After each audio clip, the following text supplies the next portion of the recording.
Погрешна проектна документација ја стави во застој реконструкцијата на култната Скопска универзална сала.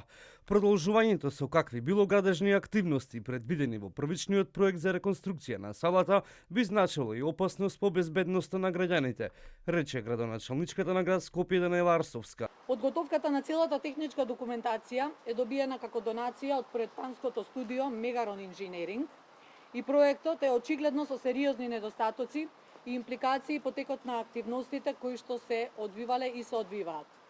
Според документацијата за реконструкција на универзалната сала, во моментов се одвива фаза во која што се прави реконструкција на фасадата и на кровниот покривач, додека за следната фаза, за внатрешно уредување на објектот, воопшто нити е изработена, нити има било каква проектна документација за конечно да добие универзалната сала нов лик, односно нема никаква документација за изведба на ентериерот.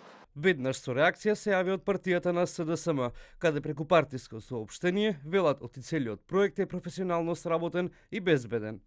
Целосно е неточно дека проектот за изградба на универзалната сала е небезбеден. Проектот е професионално сработен и одобрен низ повеќе постапки од стручни лица и целосно е безбеден. Самиот проект уште на почетокот е пратен на мислење на градежен факултет, од каде е одобрен и тоа одобрување град Скопје го има.